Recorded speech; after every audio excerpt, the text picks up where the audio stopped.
Break के बाद एक बार फिर से आपका स्वागत है। अब जो सत्र आएंगे वो सत्र भिवानी की दिशा व दशा को तय करने में अहम रहेंगे।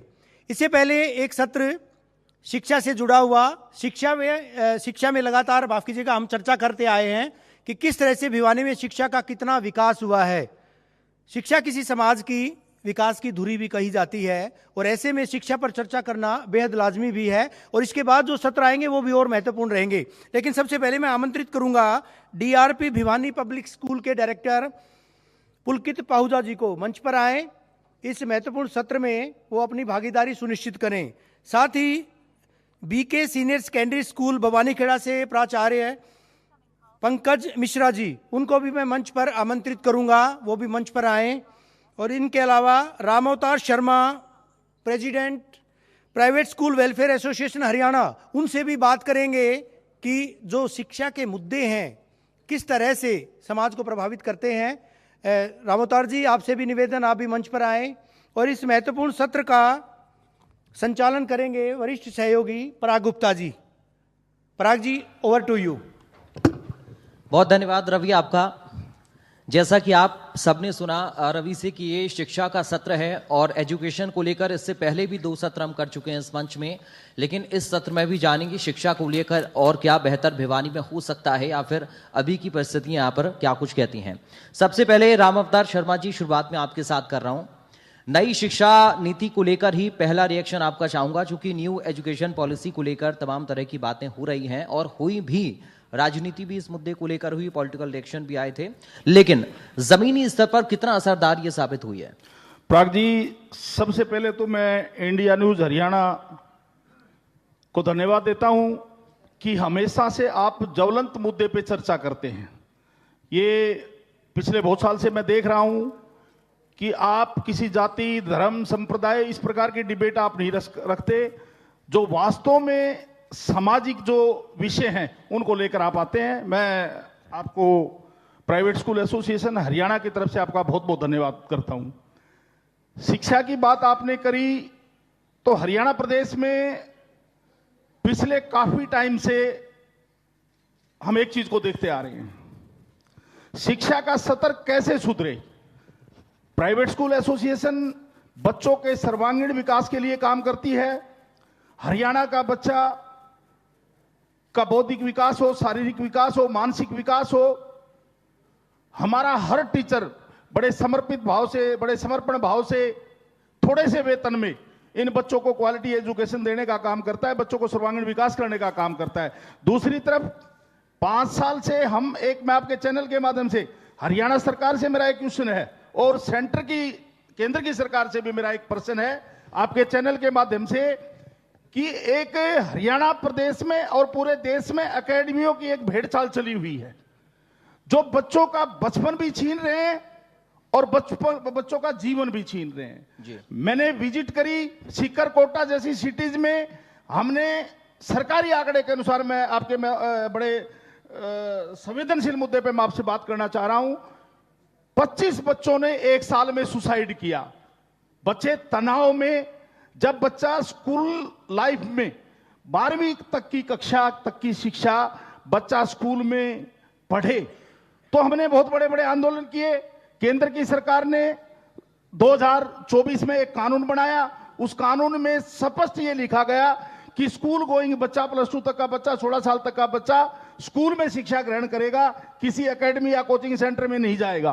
परंतु आज तक ये दुर्भाग्य है, हम हरियाणा सरकार भी लगी हुई है कि बच्चे को, हरियाणा के माननीय मुख्यमंत्री जी ने नारा दिया कि पढ़ेगा हरियाणा तो बढ़ेगा हरियाणा। इस प्रकार से हरियाणा को आप कैसे बढ़ाओगे? आप अपने बच्चों को मानसिक रोगी बना रहे हो, आप अपने बच्चों को शारीरिक रोगी बना रहे हो। मैं एक एग्जांपल देता हूं आपको, स्कूल और एकेडमी में क्या फर्क है।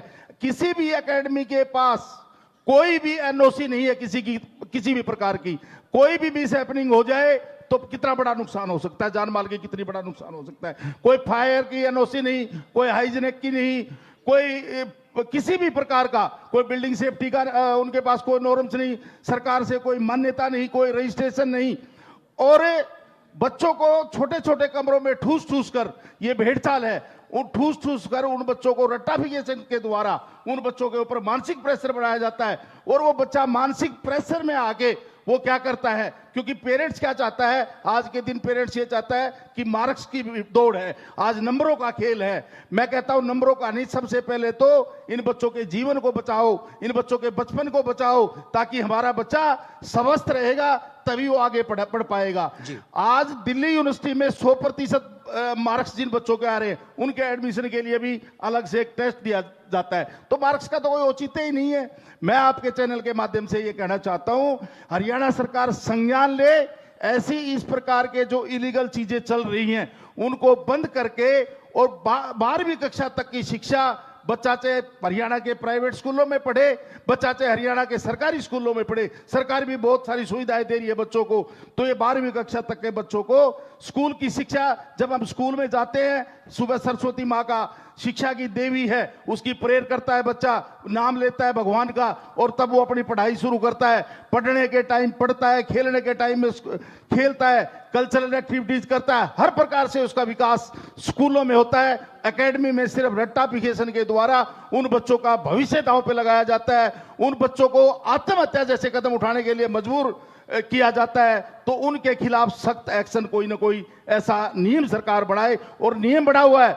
हमने हरियाणा के डायरेक्टर को चिट्ठी लिखी, हम डायरेक्टर से मिले, उन्होंने 5 रिमाइंडर एजुकेशन हरियाणा शिक्षा विभाग को पूरे हरियाणा प्रदेश में, कि ये मेरे पास ये डॉक्यूमेंट है, मैं डॉक्यूमेंट्री प्रूफ की बात कर रहा हूं, डायरेक्टर की चिट्ठी है 2024 की, 2025 की, कि इन एकेडमी जो फर्जी संस्थान है उनको बंद करके और हमें रिपोर्ट की जाए, परंतु आज तक उसके ऊपर कोई कार्रवाई नहीं हुई है। मैं आपके चैनल के माध्यम से आग्रह करना चाहता हूं कि संज्ञान ले, क्योंकि बच्चों के बचपन को बचाना है, उनके जीवन को बचाना है। अगर बच्चों के बचपन को और जीवन को बचाना है तो वो स्कूल ही बचा सकते हैं, स्कूल ही इन बच्चों का उद्धार कर सकते हैं, इन बच्चे का हर प्रकार का विकास अगर हो सकता है तो स्कूलों में हो सकता है। ठीक है, पुलकित पाहूजा जी, सवाल आपसे मेरा है, और इसी टॉपिक को मैं थोड़ा सा आगे बढ़ा रहा हूं, क्योंकि अक्सर चर्चा ये होती है कि सरकारी और प्राइवेट स्कूल के बीच में एक बड़ी सी खाई बन गई है। क्या प्राइवेट स्कूल या सरकारी स्कूल की पढ़ाई बहुत ज़्यादा डिफरेंट है, और अभी भी भरोसा थोड़ा सा कम सरकारी पर लोग कर रहे हैं? और दूसरा ये कि जो एकेडमी की बात की या फिर कोचिंग्स की बात यहाँ पर इससे पहले भी हुई है, क्या वहाँ पर जाना भी छात्र की एक मजबूरी बन जाता है? आपको ऐसा लगता है कि शिक्षा के स्तर में कुछ और सुधार होने की ज़रूरत है, चाहे वो सरकारी स्कूल हो या फिर प्राइवेट स्कूल हो? स्किल डेवलपमेंट को लेकर आप लोग भिवानी पब्लिक स्कूल में क्या कुछ कर रहे हैं? क्योंकि हम जब बात करते हैं कि सिर्फ किताबी कीड़ा बच्चों को नहीं बनाना है, बल्कि उनको उनका स्किल डेवलपमेंट करना है, ताकि वो आगे अपने अपने फील्ड में कुछ बेहतर कर पाएँ। Pankaj ji. First of all thank you so much Parag ji, आपने मुझे ये आज ये मंच दिया है। आपने जो बात की कि जो प्राइवेट स्कूल्स और जो गवर्नमेंट के स्कूल्स हैं उसमें डिफरेंस क्या आ रहा है। गवर्नमेंट की पॉलिसीज़ अच्छी जा रही हैं काफ़ी सारी। आप देखेंगे हरियाणा गवर्नमेंट ने अब तक करीबन 150 जो हरियाणा गवर्नमेंट के स्कूल्स हरियाणा बोर्ड से चल रहे थे उनको CBSE में कन्वर्ट कर दिया है। एंड गवर्नमेंट कोशिश कर रही है अपने स्कूल्स को अपग्रेड करने के लिए, लेकिन बात वहीं आ जाती है जहाँ पर आपके चेक एंड बैलेंस का सिस्टम जहाँ पर रहेगा तरक्की वहीं हो सकती है। प्राइवेट स्कूल्स में सिस्टम इसलिए अच्छे हैं क्योंकि यहाँ पे चेक एंड बैलेंसेस हैं। हम हर साल ये देखते हैं अभी क्या चीज़ नहीं आ रही है, कौन सी स्किल नहीं आ रही है। हमें एक साल के अंदर अपने सिलेबस को 2 बार भी अपग्रेड करना पड़ता है। हमें कोई नई स्किल्स अगर इंट्रोड्यूस करनी है, हमें किसी से पूछने की ज़रूरत नहीं है। गवर्नमेंट में आपका रेड टेपिज्म है, आपकी ब्यूरोक्रेसी है, ऊपर से चीज़ें चलती हैं, नीचे आते आते आपके काफ़ी टाइम लग जाता है, इसीलिए गवर्नमेंट का सिस्टम थोड़ा पीछे चल रहा है। अदरवाइज जो गवर्नमेंट जॉब में टीचर्स जाते हैं वो भी सारे प्राइवेट इंस्टीट्यूशन से जाते हैं, एंड बहुत ही अच्छे जो टीचर्स होते हैं अच्छे मार्क्स पे अच्छा स्कोर लेकर के ही गवर्नमेंट इंस्टीट्यूशंस में जाते हैं। अगर आप गवर्नमेंट इंस्टीट्यूशन से उस रेड टेपिज्म को, उस ब्यूरोक्रेसी को कम कर दें तो वहाँ के बच्चे भी बहुत ही अच्छा अपने आप में सुधार लेके आ सकते हैं। और जहाँ तक आपने बात की कोचिंग इंस्टीट्यूट्स की, कोचिंग इंस्टीट्यूट्स मुझे नहीं लगता कि इतनी ज़्यादा इंपॉर्टेंट हैं। सबसे ज़्यादा ज़रूरत होती है बच्चे को अपने सेल्फ स्टडी की, स्वाध्याय जिसे हम कहते हैं। हम बच्चे को स्कूल में पढ़ाते हैं, 6 घंटा बच्चा स्कूल में पढ़ रहा है, उसके बाद पेरेंट्स का आजकल होड़ लगी होती है कि हम ट्यूशन भी भेजेंगे। हर सब्जेक्ट की उन्होंने 2 से 3 ट्यूशन लगाई हुई है, कम से कम 2-3 घंटे बच्चा नहीं। उसके क्या बाद आपको लग रहा है कि ये कैसी धारणा पेरेंट्स के बीच में है कि कोचिंग बच्चा जाएगा तभी कुछ बेहतर कर पाएगा? बिल्कुल भी नहीं है ऐसा। एक धारणा है ज़रूर पेरेंट्स के मन में, लेकिन ऐसे सच्चाई नहीं है। इस साल का आंकड़ा है 14,75,000 बच्चों ने IIT का एग्ज़ाम दिया है। आईआईटी की कुल सीट्स 18,000 कुछ हैं, 18,070 या 72 कुछ सीट्स हैं आईआईटी की, जिसमें से भी आपकी सीट्स जो आईआईटी की भर्ती हैं वो 16,000 करीब ही भर्ती हैं, क्योंकि बाकी जो आईआईटीज़ हैं, नए आईआईटीज़ हैं, उनकी इतनी रैंकिंग नहीं है, प्लस जो ब्रांचेस हैं उसमें बच्चे एडमिशन लेते नहीं हैं। अब उन 16,000 सीट्स के लिए आपके तकरीबन 15 लाख बच्चे टेस्ट दे रहे हैं, और हर बच्चे का ज़रूरी नहीं है कि उसका इंटरेस्ट आईआईटी के उसमें ही हो, इंजीनियरिंग फील्ड में ही हो। इट इज़ आईआईटी में जाना या किसी और एक अच्छे इंस्टीट्यूट में जाना ही एक तरक्की का रास्ता नहीं होता है। वहाँ जाके जितनी बच्चा मेहनत करता है उसके बाद उसके तरीके के रास्ते खुलते हैं। आजकल जो बच्चे कोचिंग्स में जा रहे हैं, कितने सारे बच्चे ऐसे हैं जो कि फर्स्ट सेमेस्टर में फेल हो रहे हैं आईआईटी में जा करके। गवर्नमेंट ने ये सिस्टम कर दिया, अगर आपके 75% से कम मार्क्स हैं बोर्ड के अंदर तो आप आईआईटी क्लियर करने के बाद भी एडमिशन नहीं ले सकते उसके अंदर। वो इसीलिए किया क्योंकि आप सिर्फ शॉर्ट ट्रिक्स के ऊपर जा रहे हैं, कंसेप्चुअल आपके क्लियर है नहीं, तो क्या काम आएगी आपकी ऐसी पढ़ाई। आप सिर्फ बच्चों को सोसाइटी की तरफ, अपनी फैमिली से दूर उनको करते जा रहे हैं। और सिर्फ बात मार्क्स की नहीं है, सिर्फ एक एडमिशन की नहीं है। हमारी जो इंडियन सोसाइटी है वो बनी हुई है एक इंटरपर्सनल रिलेशन के कारण। हमारी एक जो फैमिली बॉन्डिंग, जो सोसाइटी की बॉन्डिंग है, वो हमारे देश को बचा के रखती है, वो हमारी पहचान भी है। आपने यूएसए, यूरोप में हम देखते हैं, हम इंडिविजुअलिस्टिक कैरेक्टरिस्टिक की तरफ ज़्यादा जाते हैं कि वहाँ पर एक जो इंडिविजुअल है उसके राइट्स वो ज़्यादा महत्वपूर्ण है। हमारे देश में होता है कि भाई अगर परिवार की बात आती है हम अपने इंडिविजुअल, अपने हितों को छोड़ देते हैं। जब ग्राम की बात आती है हम अपने कुल को छोड़ सकते हैं। देश की बात आती है हम अपने ग्राम को छोड़ देते हैं। हमारे लिए देश का हित सबसे ऊपर आता है। लेकिन जो ये कोचिंग सिस्टम चलता आ रहा है, आप जिस रैट रेस में बच्चों को डाल रहे हैं, आप उसमें से उसके एक जो बॉन्डिंग है वो ख़त्म कर रहे हैं। ना तो अपने दोस्त का है, ना अपने परिवार वालों का रह जाता है। उसको अपने दोस्तों के साथ भी जहाँ बॉन्डिंग बनानी चाहिए उस एज में, जो बचपन की दोस्ती हम कहते हैं कि ताउम्र चलती है, वो ख़त्म हो जाती है उस कंपटीशन के चक्कर में। और ये भी गारंटी नहीं है कि उसके बाद भी सक्सेसफुल होगा या नहीं होगा बच्चा। चलिए मैं इस पर बात करूंगा आगे, चूंकि यहाँ पर टीचर्स भी मौजूद हैं, स्टूडेंट्स भी मौजूद हैं और आम लोग भी मौजूद हैं, उनके सवाल भी हम आगे चलकर लेंगे। पंकज मिश्रा जी, ग्रामीण अंचलों में भिवानी में क्या शिक्षा का स्तर बेहतर हो पाया है, आप कैसे देख रहे हैं इसको? और जब हम न्यू एजुकेशन पॉलिसी की बात कर रहे हैं तो ग्रामीण इलाकों में कितनी जागरूकता इस पॉलिसी को लेकर आई और इसकी जो खूबियां हैं उसको कितना इसमें शामिल किया गया है? इसमें एक और एड ऑन मेरा क्वेश्चन ये है कि मेंटल हेल्थ को लेकर क्या जरूरी है कि हम छात्रों को जागरूक करें और बाकी शिक्षा के साथ साथ इसको भी पैरेलल लेकर चलें साथ में? Thank you, Parag ji. First of all, I'd like to thanks India News Channel because it gives us the platform to express our feeling and it's a good questions. जो ग्रामीण एरिया है, मेरा school BK senior secondary school एक ग्रामीण area से ही belong करता है और मैं बहुत प्राउड के साथ कह सकता हूँ कि ग्रामीण एरिया में भी बहुत अच्छा डेवलपमेंट हो रहा है। करेंटली मेरे स्कूल में 1250 बच्चे हैं जिसके सर्वांगीण विकास के लिए हम हमेशा कार्यरत रहते हैं।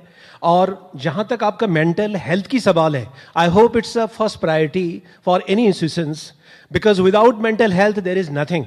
सो फिजिकल हेल्थ से ज़्यादा भी मेंटल हेल्थ की आज के डेट में प्रायोरिटी है।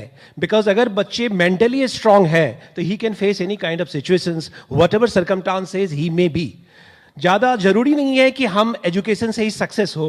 अगर हम इमोशनली बैलेंस हो और अगर मैं मेंटली बैलेंस हूँ, अगर मैं फिजिकली बैलेंस हूँ, स्पिरिचुअली बैलेंस हूँ, तो मैं जिंदगी में सक्सेस जरूर होऊंगा। और एजुकेशन का पर्पस ही होता है एक अच्छा सर्वांगीण विकास और लाइफ में सक्सेसफुल होना। तो एजुकेशन एक प्लेटफॉर्म है जिसके द्वारा हम टीचर, हम एजुकेटर्स हमेशा ये ध्यान दें कि बच्चे को केवल मार्क्स के प्रति नहीं, उसकी सर्वांगीण विकास हमेशा प्रायोरिटी पे रहे और उनकी overall development 21st century skills की अगर हम बात करें तो we are in the 21st century and यहाँ कुछ सर्टेन स्किल्स है जो बच्चे में होना चाहिए, चाहे वो ग्रामीण स्कूल हो चाहे वो शहर के स्कूल हो। जैसे कोलैबोरेशन अप्रोच होना चाहिए, हमें अपने तक ही सीमित नहीं रहना चाहिए। हमें इंटर स्कूल कार्यक्रम हो या इंटर हाउस प्रोग्राम हो, सभी में बच्चे को भाग लेना चाहिए और इसके द्वारा हम बच्चे में सर्वांगीण विकास कर सकते हैं। और डेफिनेटली ग्रामीण स्कूल चेंज हो रहा है और ग्रामीण स्कूल के टीचर्स भी बहुत कड़ी मेहनत करते हैं। राम अवतार जी, काफ़ी सारी शिकायतें आपकी हैं और हम उम्मीद करेंगे कि इन शिकायतों का समाधान भी जल्द हो इस मंच के माध्यम से। अगर हम भिवानी में मंच आयोजित कर रहे हैं, इंडिया न्यूज़ हरियाणा ये मंच आयोजित कर रहा है, तो सिर्फ इन्हीं समस्याओं को लेकर कि आखिर कैसे इनका समाधान हो। बच्चों की शिक्षा को लेकर सरकार अक्सर बात करती है, उनके ट्रैवल को लेकर, ताकि आने जाने में स्कूल दिक्कत छात्राओं को ना हो। ग्रामीण और जो शहरी इलाके हैं उनका जुड़ाव कैसे हम ट्रांसपोर्ट के जरिए बेहतर कर पाएं, इस पर भी फोकस रहता है, ताकि छात्राएं या जो छात्र हैं उनकी शिक्षा बाधित ना हो। इसको आप कैसे देख रहे हैं? इसमें कुछ हद तक कामयाबी मिल पाई है क्या? प्राग जी, आपने जैसे कि बताया कि गवर्नमेंट स्कूल और प्राइवेट स्कूल की आपने बात करी। मैं जिस स्कूल में बैठा हूं मैं उसकी बात करता हूं। मैं एक प्राइवेट स्कूल की, भिवानी पब्लिक स्कूल की मैं बात करता हूं। हरियाणा प्रदेश का ये जब प्राइवेट स्कूल नहीं होते तो सबसे पहला स्कूल है ये। और आज ये लिस्ट मेरे हाथ में है। 10 बच्चों ने, अभी सूर्यादीप सिंह ने नेशनल में शूटिंग में नेशनल क्वालिफाई किया है। तो प्राइवेट स्कूलों के बच्चे ब्लॉक में क्वालिफाई करते हैं। हम किसी भी फील्ड की बात करें, हम कल्चरल की बात करें, चाहे हम स्पोर्ट्स की बात करें, अगर आप हरियाणा एजुकेशन डिपार्टमेंट की, हरियाणा एजुकेशन बोर्ड की या सीबीएसई की आप लिस्ट उठाकर देखेंगे तो उनमें से टॉप 10 में से 8 बच्चे मेरे इन प्राइवेट स्कूलों के होंगे। प्राइवेट स्कूलों का जो मेरा टीचर है बड़ा डेडिकेटेड है, काम के प्रति समर्पित है और उसका समर्पण उन बच्चों को बहुत आगे लेके लेकिन जाता है। राम अवतार जी, अक्सर ये आरोप भी लगते हैं प्राइवेट कॉलेजेस पर कि वो बहुत मोटी फीस लेते हैं और बहुत अलग अलग तरह से फीस वसूलने की कोशिश की जाती है। इस तरह के आरोप भी लगते हैं, इन पर आप क्या कहेंगे? देखिए, मैं हरियाणा में 80% बजट स्कूल है। अगर हम बजट स्कूलों की बात करें तो 80% बजट स्कूल हैं।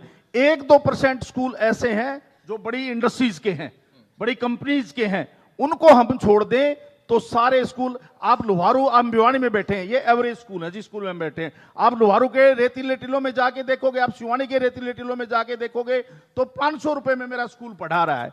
500 रुपए में क्वालिटी एजुकेशन देने का काम, बच्चे का सर्वांगीण विकास करने का काम मेरा प्राइवेट स्कूल कर रहा है। मैं 1 मिनट आपकी लूंगा।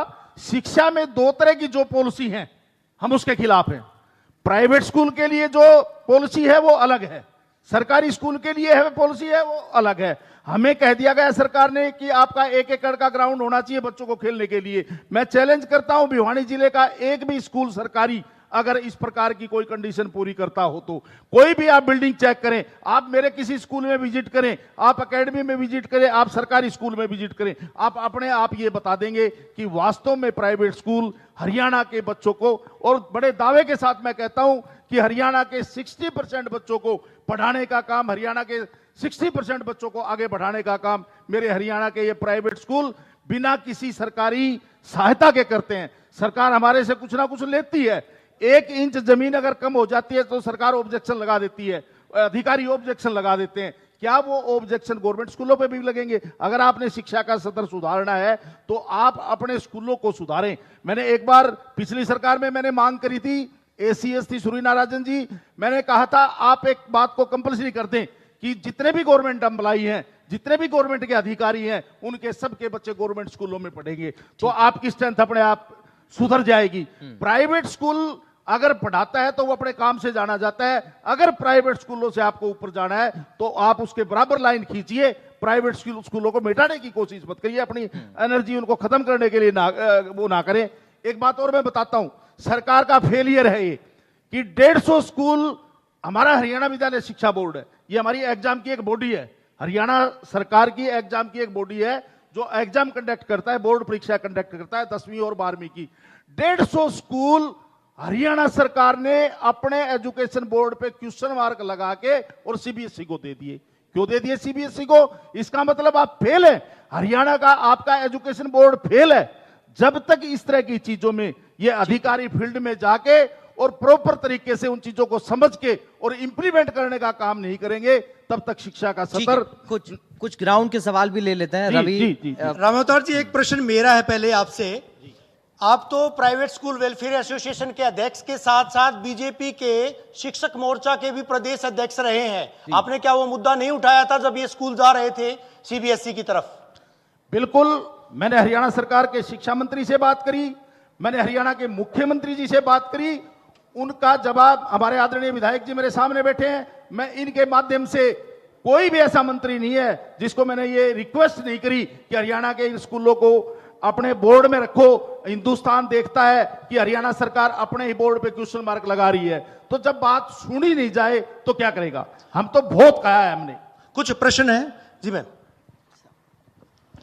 मेरा सवाल राम अवतार शर्मा जी से ही है कि जो अब हम सब एकमत हैं कि हमें जो इलीगल एकेडमी चल रही हैं वो कोई भी बेटर सब्स्टिट्यूट नहीं है स्कूल्स का, क्योंकि जो स्कूल जो वैल्यू एजुकेशन देता है, बच्चे को तैयार करता है, and these academies are lacking. So आपने जो 5 साल पहले एक मुहिम शुरू करी थी इन एकेडमीज को बंद करने के लिए, उन पर रोक लगाने के लिए, शिकंजा कसने के लिए, तो हम जानना चाहते हैं कि आप इस मुहिम में कहाँ तक पहुँचे हैं, आप अपने आप को कहाँ तक सक्सेसफुल मानते हैं? आपका नाम Thank you. बताइएगा।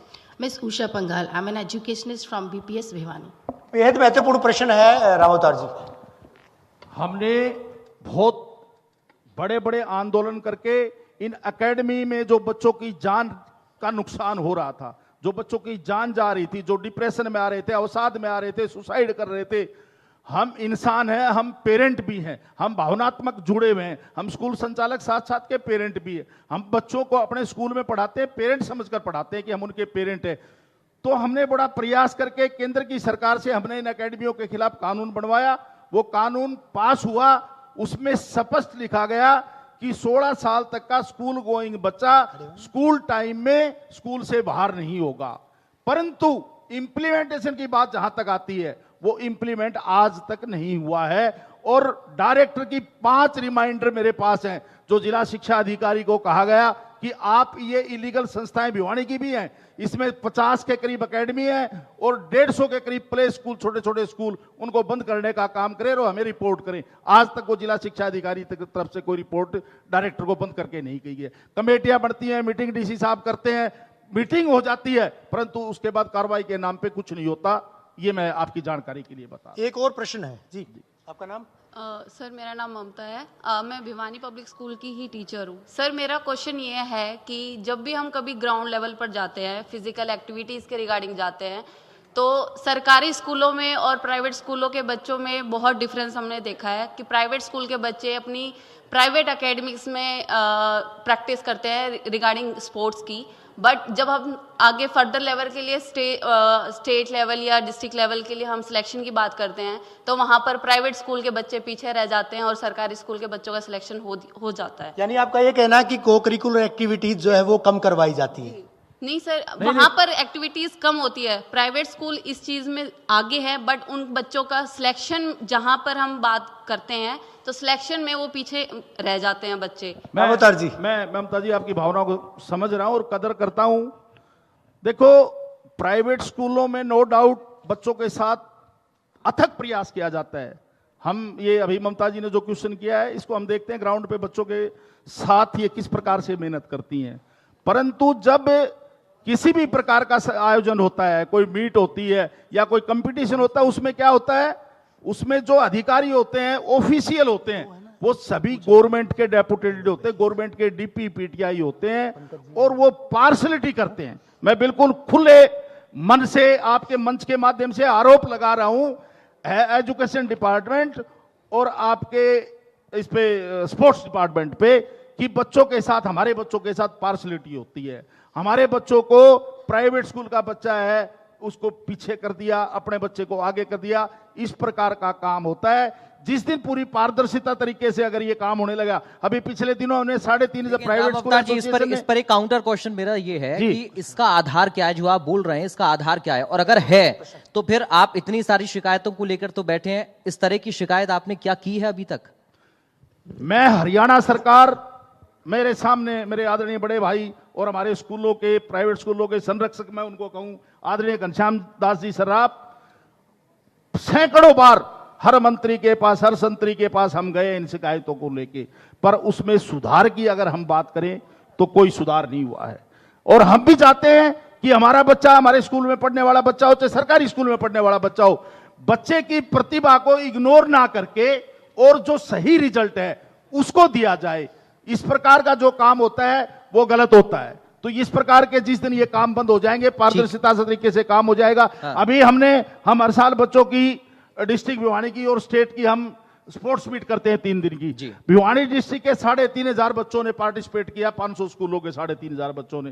पूरी पारदर्शिता तरीके से हमने गवर्नमेंट स्कूलों के टीचर्स को बुला के, अपने टीचर्स को किसी ग्राउंड में भी नहीं घुसने दिया। पूरी तरह से कौन बच्चा क्या फर्स्ट आ रहा है, जो है वही दिखना चाहिए और वही आगे आना चाहिए। इस प्रकार का काम जब तक सोच सरकार की नहीं होगी, जब तक ये तेर मेर चाचा भतीजा, ये भतीजा है, ये फलाना है, ये इस प्रकार की। एसोसिएट स्पॉन्सर कदम मल्टी स्पेशलिटी हॉस्पिटल, एक कदम स्वास्थ्य की ओर। हरियाणा योग